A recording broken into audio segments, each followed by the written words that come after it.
여행을 가거나 뭐 밥을 먹거나 이럴 때 인증샷 많이 찍죠. 먹기 전에 의식처럼 인증샷 먼저 찍고 시작을 하잖아요. 여행지를 가도 어떻게 하면 셀카 잘 나올까 고민을 하는데, 이렇게 사진을 남기는 데 집중을 하다 보면은 오히려 여행지의 기억, 음식에 대한 기억, 맛에 대한 기억은 덜 남게 될 수가 있습니다.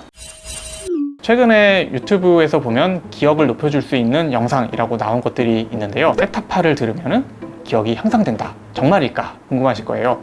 보통 인터넷에서 나오는 여러 정보들, 이런 영상을 보시면은 이런 걸 하면 기억이 좋아져요, 이런 거 나올 때 거의 대부분은 근거가 없습니다. 효과가 나타났다면 아마도 플라시보 효과일 겁니다. 이런 얘기를 많이 했는데 세타파의 경우는 의외로 실험실에서 효과가 있다고 나옵니다. 뇌파부터 얘기를 할게요. 뇌파라는 거는 여러 신경세포들이 보이는 그 정기적인 활동을 측정을 하게 되는 건데요. 이 뇌파 관련해서는 뭐 알파파, 세타파, 감마파 이런 것들을 한 번쯤 들어보셨을 거예요. 물론 이런 뇌파가 좋다 나쁘다를 얘기하는 건 아닙니다. 뭐 알파파는 좋고 뭐 베타는 나쁘고 이런 게 아니고, 어떤 뇌파가 좀 더 세게 나오기도 하고 약하게 나오기도 하고 이렇게 변하는 건데요. 그 중에 특정 주파수의 뇌파를 이제 세타파라고 부릅니다.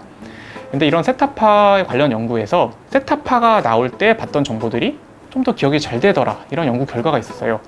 자, 그러면은 이제 다른 방식으로 생각을 해볼 수가 있겠죠. 세타파 나올 때 같이 있던 정보가 잘 기억이 되면은 아예 세타파를 인위적으로 만들어주면은 잘 기억하지 않을까, 이런 아이디어를 떠올릴 수가 있을 거고요. 실제로 세타파를 인위적으로 유도를 했더니 정보의 저장이 더 잘 된다라는 결과들이 있었습니다. 사람들한테 공부를 시키고요. 그다음에 세타파를 인위적으로 유도를 해요. 세타파를 유도하는 방식은 불빛을 보여주거나 소리를 들려주거나 아니면 둘 다 보여주거나 이런 방식을 쓸 수가 있고요. 특정 주파수의 소리와 불빛을 보여주면은 마치 그 야구장에서 응원할 때 파도 타기 하잖아요. 앞에서 누가 신호를 하면은 그 맞춰서 사람들이 이렇게 우르르 움직이듯이 특정 파와 유사하게 움직이게 유도를 할 수가 있고, 그 다음에 기억 검사를 해보면은 조금 더 기억을 잘한다는 결과가 나왔습니다. 자, 그러면은 당장 이제 유튜브 키고 영상 찾아서 봐야 될 것 같지만 또 실험실과 실제는 조금 다를 수가 있습니다. 세타파가 실험실 상황에서 기억을 좀 더 좋게 해줄 수 있다는 결과가 나오긴 했는데요. 그렇다고 해서 제가 특정 어떤 업체의 제품이라든가 특정 영상이 효과가 있다라는 얘기를 하는 건 아니고요.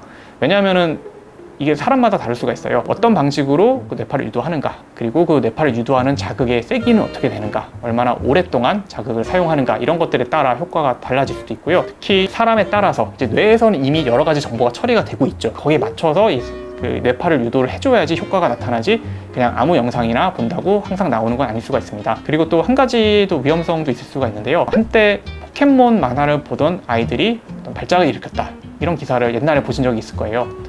광과민성 증후군이라고 부르는데요. 뇌파를 유도하는 그런 자극들이 빛이 강렬하게 깜빡이거나 뭐 소리가 주기적으로 나오거나 이런 자극들인데, 강렬하게 변하는 이런 빛을 보게 되면은 사람에 따라서는 발작을 유도할 수 있는 위험성도 일부 존재합니다. 그렇기 때문에 모든 종류의 이런 영상들이나 자극들이 다 효과가 있고 무조건 좋다라고는 얘기할 수는 없지만, 실험실 상황에서는 충분히 가능한 이야기라고 알려져 있습니다. 하지만 아무거나 봐도 다 유도가 되고 효과가 나타나느냐 물어본다면 그렇진 않을 수 있습니다. 자, 첫 번째, 기억을 잘하려면 어떻게 보면 당연한 말이지만 애초에 정보를 저장할 때, 공부를 할 때 더 깊게 처리를 하고 열심히 하면 됩니다. 공부를 하는 경우라면은 단순히 책을 읽는 게 아니라 읽으면서 생각을 하는 거죠. 예전에 저희 동창 중에 가장 늦은 시간까지 공부를 하는 친구가 있었는데요. 주로 참고서에 밑줄을 치는 방식으로 공부를 했어요. 이런 경우에는 생각보다 기억이 오래 가지가 않습니다. 단순히 밑줄을 치는 것보다는 읽으면서 조금 더 생각을 하고 이거를 어디에 적용할 수 있을까? 이게 내가 아는 이전에 나온 정보랑 어떻게 연합이 되는가? 이런 식으로 계속 깊게 정보를 처리하는 게 더 오래가는 기억을 만들 수 있는 방법입니다. 그 다음에 여행을 가거나 뭐 밥을 먹거나 이럴 때 인증샷 많이 찍죠. 먹기 전에 의식처럼 인증샷 먼저 찍고 시작을 하잖아요. 여행지를 가도 어떻게 하면 셀카 잘 나올까 고민을 하는데, 이렇게 사진을 남기는 데 집중을 하다 보면은 오히려 여행지의 기억, 음식에 대한 기억, 맛에 대한 기억은 덜 남게 될 수가 있습니다.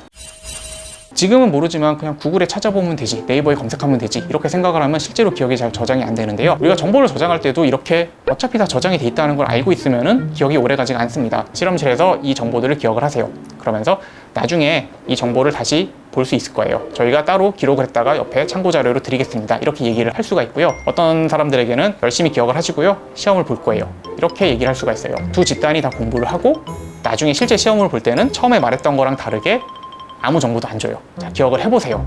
이렇게 시험을 보면은 첫 번째 집단, 즉 지금 공부하시고 나중에 공부한 내용 다시 볼 수 있게 저희가 드릴게요. 이렇게 얘기했던 집단이 훨씬 못 봅니다. 나중에 이 정보를 내가 볼 수 있는데 내가 굳이 이거를 저장할 필요가 있을까 생각하게 되는 거죠. 그래서 공부하는 시간도 줄어들고 공부를 더 깊게 안 하게 되고요.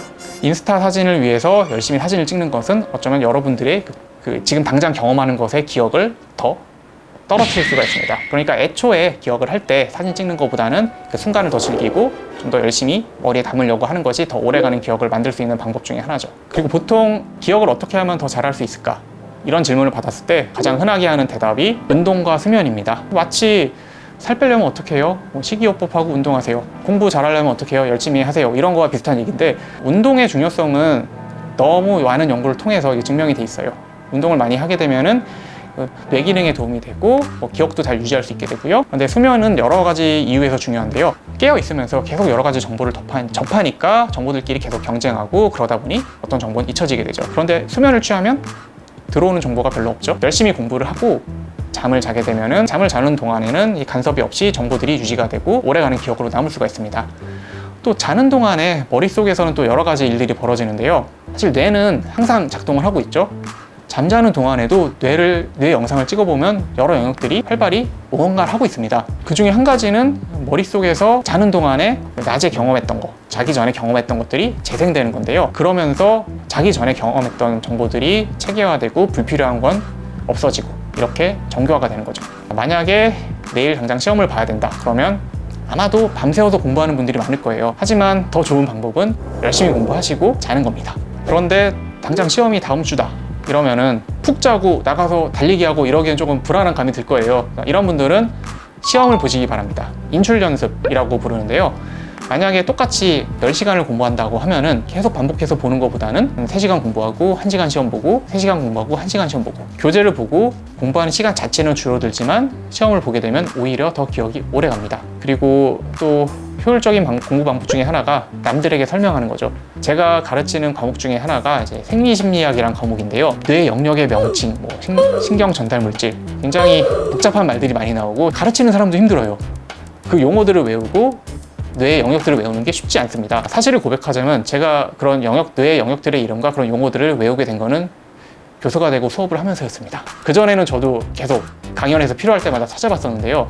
수업을 하면서 가르치니까 기억에 남더라고요. 그래서 여러분도 오래가는 기억을 만들고 싶다 그러면은 유지하고 싶은 기억을 남들에게 설명을 하세요. 투머치 토커가 되셔가지고 내가 이번에 화학을 배웠는데 물리를 배웠는데 붙잡고 얘기를 하는 거예요. 알아듣든 못 알아듣든 설명을 하면은 그 자체가 여러분의 머릿속에서 정보를 인출하는 것도 되고 정교화하는 것도 되고 반복을 하게 되면서 오래가게 됩니다.